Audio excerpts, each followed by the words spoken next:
there's some big changes happening in this industry. I think it's just going to continue to grow. My biggest problem right now is around sourcing. I can actually buy these items and just sell them for a profit. Hey, I'm Abhi, co-founder and CEO of Fleek. Sitting here with Sam. Started Fleek about 4 years ago and super excited for Sam to join us here at the Fleek headquarters in London. Sam is one of the early supporters of Fleek who started his journey of reselling alongside Fleek as well. So Sam, tell us more about how did you get started?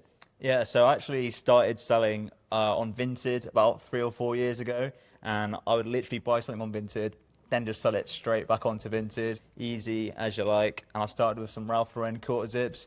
Everyone's heard of Ralph Lauren quarter zips and how easy they are to actually sell. What? Sorry, what are those again? And you could just pick them up on Vinted, super easy, and then flip them back onto the platform. And then that's when I discovered Fleek pretty early on in my reselling journey. It was very hard to buy Ralph Lauren quarter zips on Vinted after a few months. Everyone cottoned onto it. So I wanted to buy them and still sell them because they were selling really well. But I needed somewhere to source them from, and that's where I found Fleek. Nice, that's awesome. What was that first flip that you did with Ralph Lauren? How much did you buy it for and how much did you sell it for? You could pick up quarter zips, like I'm talking like £5-10 on Vinted in the early days before everyone sort of jumped on the bandwagon, and you used to be able to sell them for like £40-50 really easily. So the margins were really good, and also there would be about 10-15 quarter zips a day I'd buy in my best days when I used to do that. So it was just really easy. That's amazing. And what made you start as a reseller? It's a really good question, actually, and I kind of just stumbled into it. So I initially bought things for myself on Vinted to wear. I'm really into streetwear, vintage fashion especially as well. I love my brands like Carhartt and Ralph Lauren. So I'd use as a place to source that for myself. But then because it's vintage and secondhand, it's not going to fit always the way you want it to. So I would then just sell it back onto Vinted if I didn't like it or it didn't fit me right. And then I sort of realized I can actually buy these items and just sell them for a profit. So why not just do that to fund my vintage sort of fashion interest, really? Nice. So I kind of just stumbled into it like that. And similar question about Fleek. How did you start Fleek and how did the idea come about? Yeah, so my background is not in reselling or vintage fashion. It is predominantly has been in tech, but I have been an avid buyer of vintage clothes my whole life.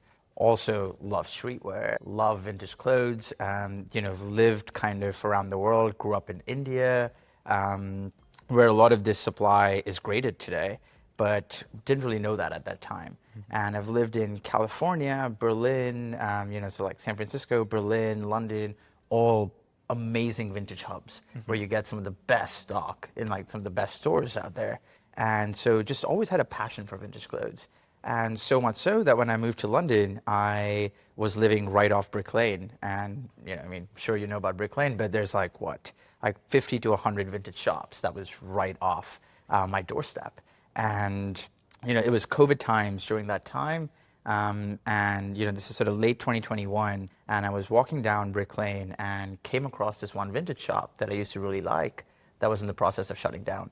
And she had a big 70% sale going on, and I can't resist a good sale. So I walk in and I start buying some clothes over there. Picked up a really nice Arc'teryx jacket while I was there too. But while I was chatting with her, so the owner was sitting right there. And while I was checking out, I started chatting with her. And I'm like, what's going on?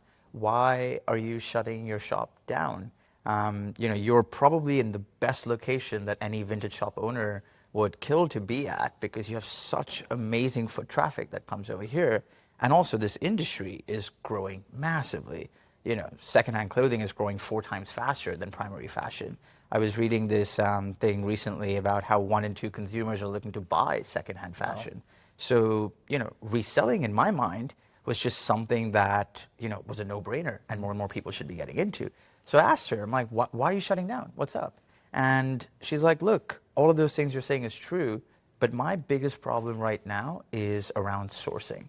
And because, and we got to go back about 4 years right now, the vintage wholesale industry was not what it is today. So started asking her, so she was explaining to me that when because of COVID, there are all of these travel restrictions. And she's like, because of these travel restrictions, I can't travel, which means I can't source. And at that point in time, because I didn't know much about the industry at all, I was like, those string of words don't make sense to me. What do you mean you can't travel so you can't source? How do you source? And she's like, look, 1 week every 6 weeks, I travel around the world and I go to these offline warehouses where essentially donations are getting sorted. And most of these places are not in the UK, they're outside of the UK.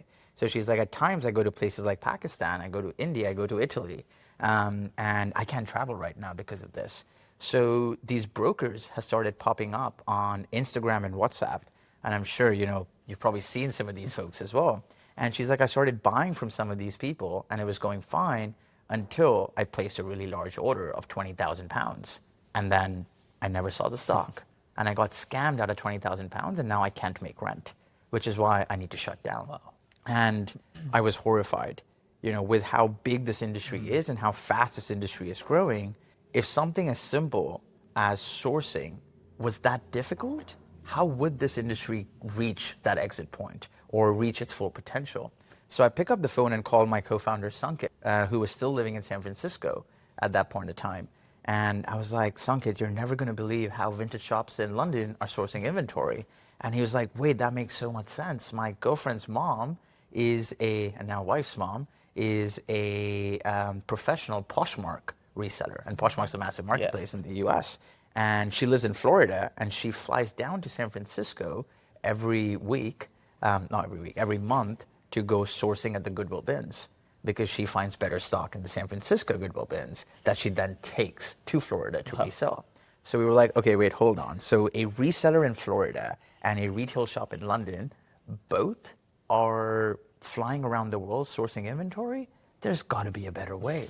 What if we could make sourcing as easy as buying primary fashion, right? What if you could just go online and press an order and get 50 Ralph Lauren quarter zips delivered to your door? How much faster could this industry grow? How many more people would enter this industry to start reselling? And with that in mind and that hypothesis in mind, we started building Fleek about 4 years ago, and here we are today. I really like what you said there about just making it more accessible. I feel like even if you are a brand new reseller, 5 or 10 years ago, if you didn't have a good car boot charity shop near you, you're out of luck. You haven't even got Vinted to buy stock, 10, sort of 15 years ago in the UK. So I think that's totally true. And when you were building Fleek as well, obviously not too long ago, it's still fairly recent. What has been your biggest challenge today? Yeah, I think it's a supply that exists. It's supply, right? I think supply is still the biggest challenge because we've had to travel around the world kind of following the garments in the supply chain to actually understand where does it go, right? Like how do we bring these millions of pieces that are being graded or sorted on a daily basis online? And I would say that's been the biggest challenge for us, but that's also been the biggest opportunity because it's a challenge that exists for the industry. And that is the challenge that we're looking to solve. But I would say that's probably the biggest one. So I would say to summarize, bringing and finding supply and bringing it online has been the biggest challenge, but also the most rewarding one. What about you? What's the biggest challenge for you? I feel like if you ask every single reseller that question, they'll say the exact same thing. Finding supply is what keeps resellers up at night. You could go to car boot sales, charity shops, find the odd bits here and there, but it's not sustainable. You might go to a car boot sale and find so many good bits. 1 week, the next week, you come home with nothing. And if you, in my opinion, want to scale sustainably, I think having supply that can scale with you is key. So it's definitely supply. And I think if you've got supply, you can make everything else work. I think having reliable supply is definitely the #1 challenge. Oh man, supply. I feel like this entire supply chain of used clothes is, probably one of the most complex and inefficient supply chains that I've ever seen. Yeah, that's something actually I want to ask you because I feel like, especially if you're a new reseller, it's hard to conceptualize in your head how the supply chain looks like. So talk us through how the supply chain was traditionally and sort of how that's changing and how Fleek is helping adapt the supply chain moving forwards. Yeah, great question. So I think it's we should try to really understand the flow of clothes, right? So it starts with, we're dealing in used clothes, right? So secondhand fashion, which means that this is pre-worn or pre-loved clothes. So, one of three things can happen when you're done wearing clothes, right? Or when you're done using them. And I'm talking about from like where most clothes go to where least clothes go today. Where most people, and it's actually quite embarrassing, where most clothes go is in the trash, in the bin, right? The majority of clothes that people are, once they're done wearing them, goes to the trash. And we're seeing that change now slightly, and we can talk about that. The second one is you go and either you donate it to a charity or you put it in one of these clothing bins that you're going to find on the side of the street, right? And that's sort of that supply is what we call the separately collected textile supply chain. And that's a supply chain that we exist in today. And the third thing, which is currently the smallest bit, is reselling, right? Where someone might go onto a platform like Vinted and resell there directly. So those are the three things that can happen when someone's done wearing clothes. So what happens when you go and donate items to a charity or put it into one of these clothing bins? Now, the amount of volume of clothes that are entering this supply chain is ridiculous, which also means that most graders and sorters here locally in the West or charities are actually not able to process all the donations that are coming in. In fact, they're only able to process around 20% of donations coming in, which means 80% or so is completely untouched that ends up in places like Pakistan, India, Dubai, and a few other countries, right? Pakistan being the biggest importer of used clothes in the world. So items from the US, so a lot of your American rags, your UK, Europe, Australian, all end up in places like Pakistan and Dubai and India primarily. So, you donate those items, they end up in places like India, Pakistan, et cetera. 80% of them end up over there. Now, why do they end up there? The reason they end up is because there's so much sorting required, because when you're donating clothes, you're donating the good stuff, you're donating the bad stuff. Something that might not fit you, or you might not like it, or something that is stained or torn. Yeah. Right? Now, to be able to sort through all of that, it's extremely complex and it requires a lot of human input and manual labor. Now, we all know that the cost of living crisis is happening over here, which means the cost of labor is also going up. So most businesses are not able to make economic sense of sorting happening locally in the West today, right? Because there's two main things that you need. You need knowledge of how to grade those items out, and you need the labor to be able to do it. So the items go to the East, where the labor portion is taken care of, where because the cost of living is a lot lower, right, the cost of salary is also lower, which makes economic sense to be able to sort through these items. And this doesn't just happen for clothes, it happens for metal, it happens for cardboard and even car parts. So there's like this whole supply chain around this that happens around this. And clothing is one of them. So that's how the supply chain works. So those items go to places like Pakistan. They enter what we call a rag house or a sorting facility. They will sort these items out, and they will sort it in many different ways. They first sort it into wearable and non-wearable. Right? We'll first talk about the non-wearable side, and then we'll get into the wearable side after. Now, these factories, and not a lot of people know about this, but they're very much zero waste factories in a lot of ways, and they try to be. They will take items that have not, they're unwearable items, where it might have ended up in landfills. They'll try to process it. They'll take all your cotton T-shirts and create wiper rags out of it. Right? Wiper rags are essentially just bits and pieces of rags that are used in the automobile industry. They will take out, I went to this one factory in India where they were taking out zips and buttons. I've never seen so many zips and buttons in my life, right? And they take out the zips and buttons because they then resell those zips and buttons. They take buffer jackets and take out all of the down feather from it and recycle those feathers. They'll also downcycle it into like actual textile, right? So the actual textile gets recycled, but also upcycled. They'll take items that have not that have stains or tears, and they'll upcycle them. And you can also find a lot of upcycled items on Fleek, and we're training our suppliers to be able to be more and more zero waste as they keep going. So that's what happens in non-wearable. And then comes the wearable side. And wearable is very interesting as well, because within wearable, they will then sort it by different grades depending on which country wants what. The top 5% or so is items that have really high value in the West. So those items are then taken out and then moved over to the West. There's items that get consumed locally in the local markets. There are items that will be consumed in Eastern Europe or other parts of Asia or other parts of Africa. So then they go through a whole sorting process of where items need to go, and then they will try to rehome them. So this whole giant operation happens there within large factories, but also individuals who are going into the local markets and finding those items. And then these are the people that we've managed to get on Fleek because they never had the opportunity to connect with resellers like yourself before Fleek. So now we brought them on Fleek, and that's sort of the supply chain that we operate in. That's really interesting, because without Fleek, you just would have no idea these people existed. And like you said earlier, if you couldn't afford a ticket to go to India or Pakistan, you're just not finding these people. So it's such a good solution to get people actually sourcing where you can scale correctly right from the start.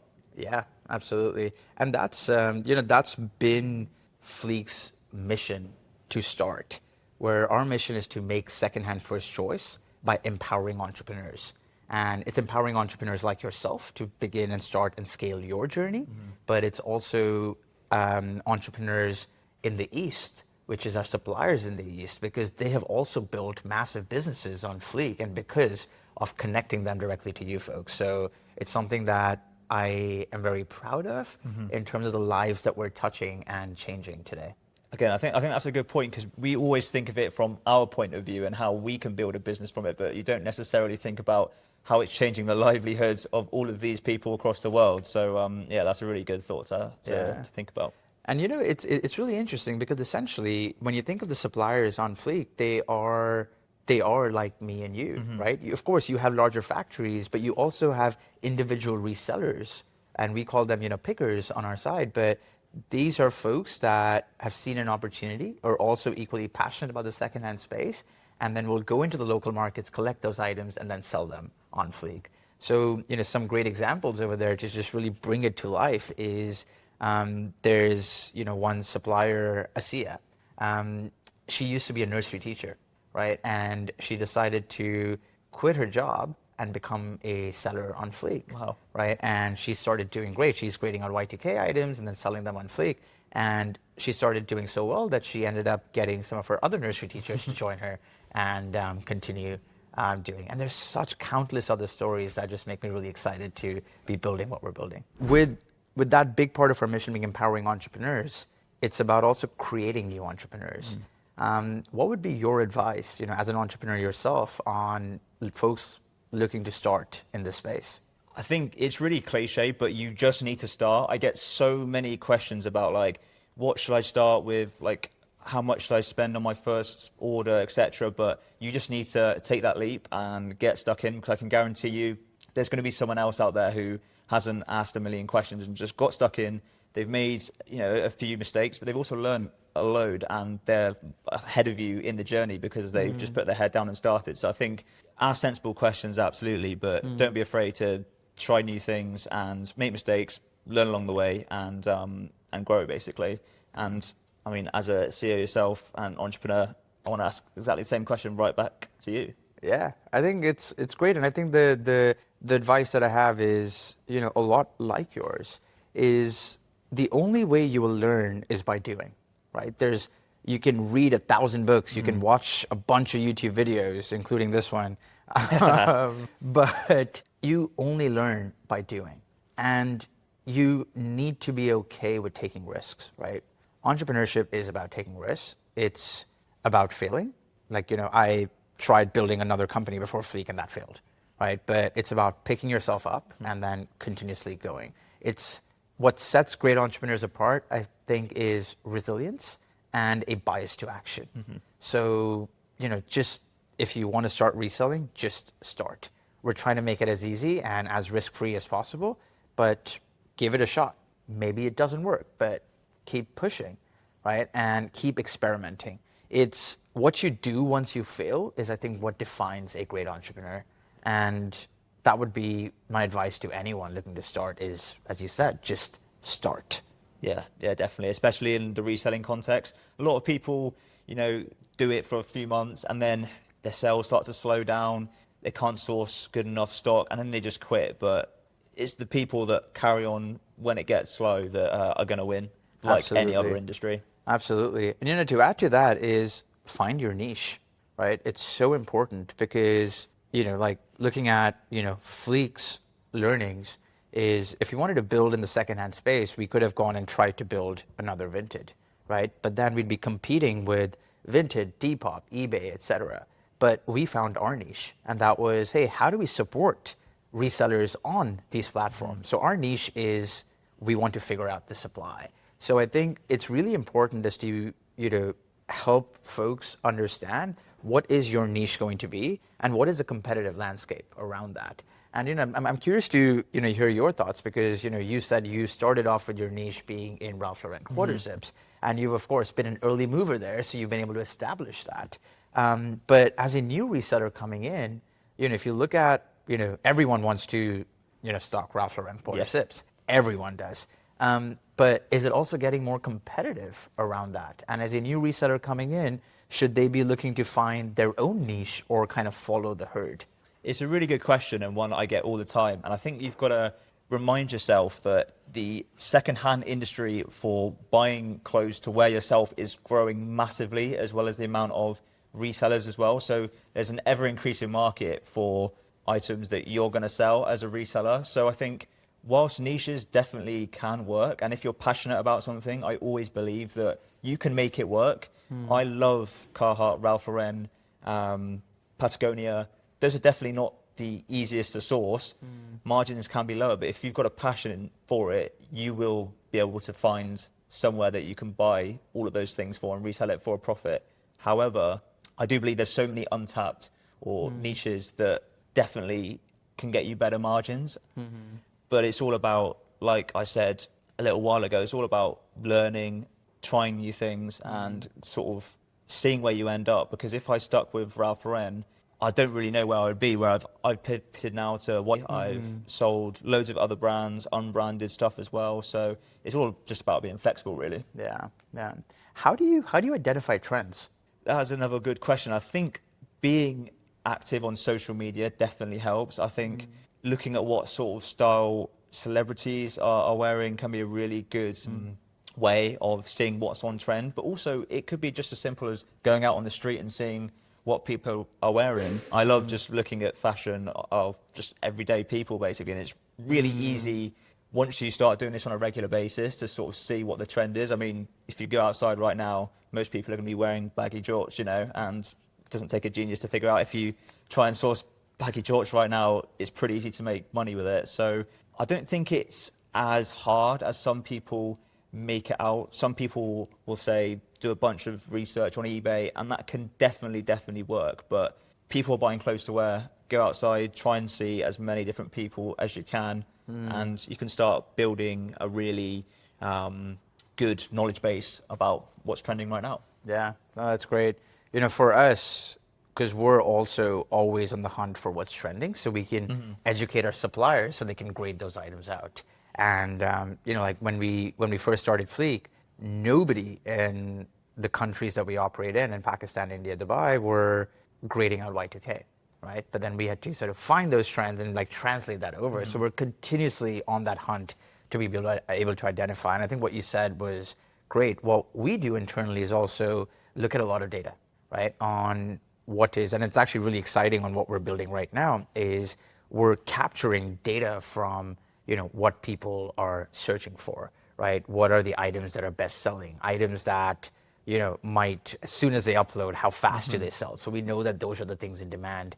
We're also looking at external trends and translating all of that into, we're building this out right now, but this AI sorting and grading engine for our suppliers. So we're able to take all of that data and then we're able to start building, and we are building this thing called Fleek Sort, right, which is an AI-powered grading, which is in the hands of our sellers. So all sellers need to do now is take a photo of an item, and it starts grading and sorting it and giving it a score based on what data that we're seeing and the trends that we're seeing, and basically tells them that actually this is really good and it can go and get uploaded. Because it's it's insane because our suppliers also only know certain brands that exist that they might be aware of in the countries that they are in. But especially around women's wear and Y2K, where there's such a long tail of brands that get so niche, I think identifying those trends is really something that we're starting to using AI and helping them. I think a fun story around this is I was in Paris recently, and we walked into a shop where there was, some of the most beautifully curated inventory that I've ever seen, and mostly all women's wear and like high-end women's wear. And there were items, I was asking her for different brands, and she was like, look, one of my top-selling brands right now is a brand that I had personally never heard of called Conbipel. Right? I don't know, do you know about No, this brand? never Yeah, heard of it. never heard of Conbipel.